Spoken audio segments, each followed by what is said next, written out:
Welcome to another Better Sheets video. In this video, it's going to be pretty quick video compared to other videos. We're going to learn to love your sheets. We're gonna know how to make Google Sheets you love to work in. This is a combination or a conglomeration of a few other videos, and I'm going to give you some quick tips on learning to love your sheets. This could also be called Your Sheets Don't Have to Suck, but I didn't call it that. That's not the title of this video. Learn to Love Your Sheets is the title. But first, let's talk about form and function. Typically, form is how it looks and function is how it works. But in Google Sheets, unfortunately or fortunately, these two things are combined. We have both design and usability.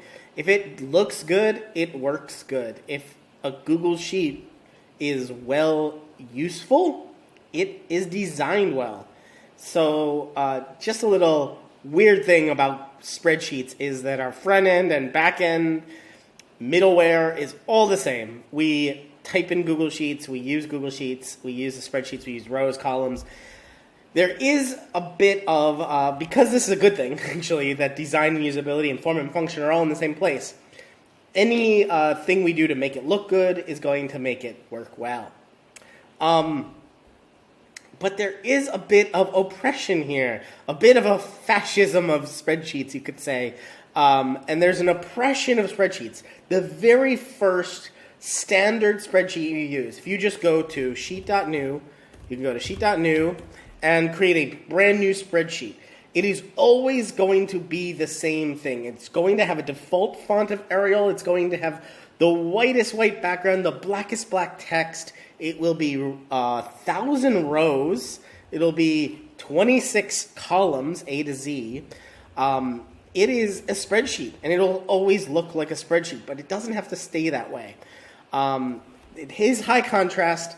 We almost always do this thing where we have headers here like status and name and first name, right? And we almost always, whenever we say, hey, we got to highlight that header, it's always this like top row of colors, background colors. So our headers are always bright. And I gotta say, I really think that Arial is bad for your health. I think the more we see Arial, the more we hate our spreadsheets. So there is an oppression of spreadsheets, and this video is really going to go into getting over this oppression. What can we change? What is within our power? What are we empowered to be able to do? How can we change this? How can we take control back over the oppression of spreadsheets? How can we fight the oppression, fight the fascism? How can we do that? All right, here's a few tips. So first, let's fight the contrast. That's the first thing we do. And my favorite way to do this is to change the text, literally all of the text. Let's get rid of this header first off. I just want to get rid of that. We are going to change the text color to custom color. We're just going to type in 444. That's it, 444. Boom. That's all we have to do. It doesn't look that different, but it is just a little bit lower contrast. Same with the background. We're going to increase the hex code from the bottom. And what we're going to do, we're going to choose a little bit of a beigey paperish. It's not really beige. It's more like paper. Facebook, FB, F8, Fate. Facebook, Fate, 444. That's all you have to remember. It's a bit yellowy. Now, this doesn't look like a big difference, and it's not. In fact, you will know it's different. Your sheets will look different. They will feel different. And the reason is because it's less contrast. So that's the first thing. And now our headers. Because we have this sort of beige-ish, less contrast, we don't have to use the brightest bright. We can use a very pastel, very light, the lightest light header. That's what I would recommend. Get over that high contrast. All right, next up, we can get a better font than Arial. Here's 5 fonts that I particularly like. Carla is my main go-to girl or font. I love it. I think it's amazing. If we don't have it, you can look in the K's. Carla, there it is. If you don't have it, what you can do is go to more fonts, and you might have to search for it. Yeah, there it is, Carla. So you just select it, make sure it has a check mark, and then you can change your text to Carla. And I absolutely adore this font. I like to make it a little bit bigger. If you're looking specifically for, and Cabin is a slightly different one too. We can copy and paste this and see what Cabin looks like. Let's look at Cabin. I like Cabin as well. I think Cabin looks great, feels different than Arial. But if you're looking specifically for a header type of font, I would suggest Oswald. O-S-W. Oswald. Why I say this is why it's good for headers is because it is a thinner font. It's bold, first off. It's a bit bolder than normal. And it's a bit thinner. So you can actually have bigger words in the header there than you normally would. To go the opposite way, there is Comforta. I don't know how to really pronounce this. Comforta. 2 A's. It is a bigger font. So Oswald is sort of a small font or a thin font, and Comforta is rounder. It's really fun.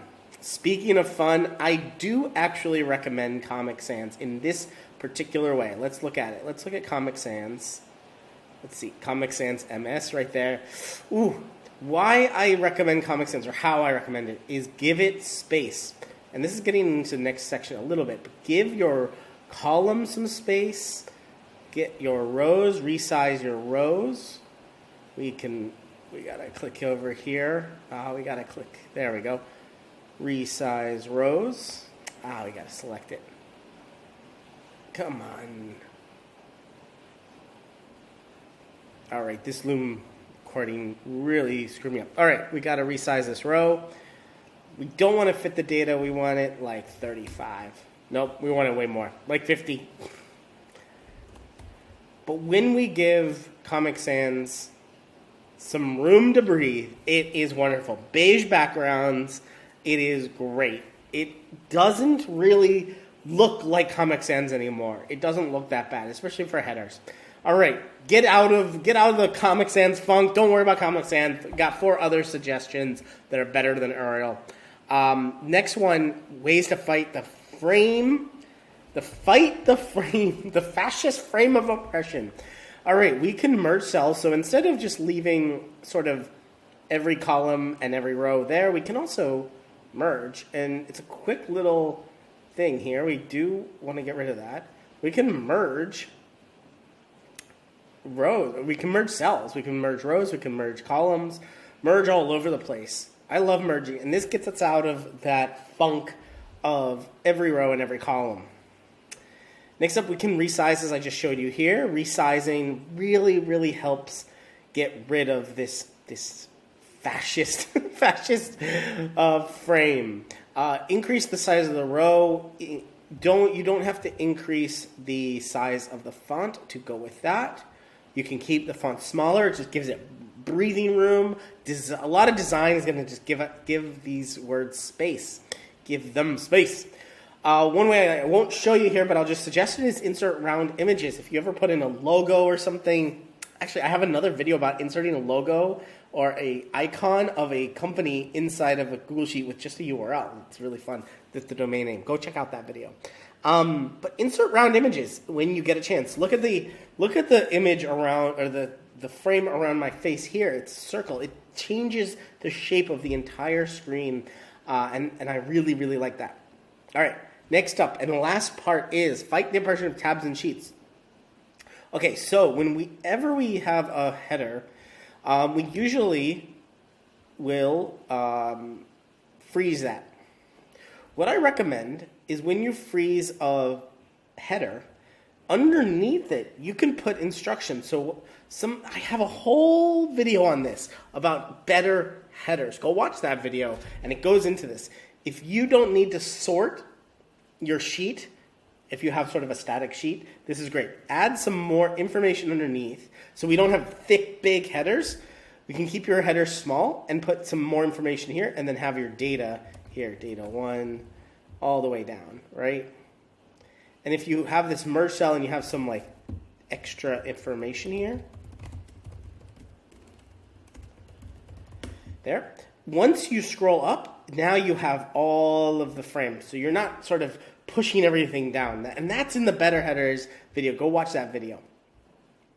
Now, if you want to grab information from, say, sheet 1 and put it on sheet 2, first thing you're going to think about is just copying and pasting, right?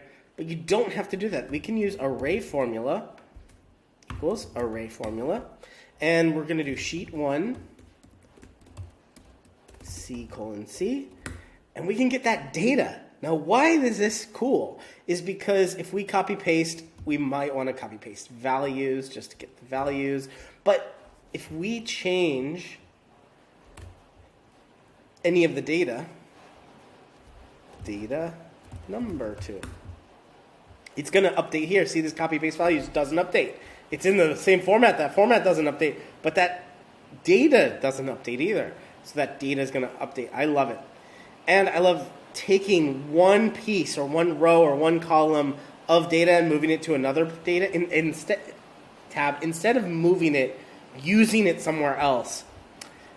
Really, really like that. Gets us out of like having to insert a row here or a column and add some extra information here, and it gets all out of whack.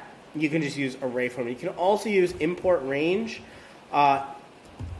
I recommend not doing this within a spreadsheet file. Do try to use a different one, but you can also just use the same exact file. We're going to use sheet, same one we did before, sheet 1, exclamation mark, C. It's a little, we have to allow access. It's a little more steps, but gives you the exact same information. Data number 5. And it will update once we see. It takes a little bit of a moment. So hopefully this was a fun video for you to fight the oppression of spreadsheets. We fought high contrast.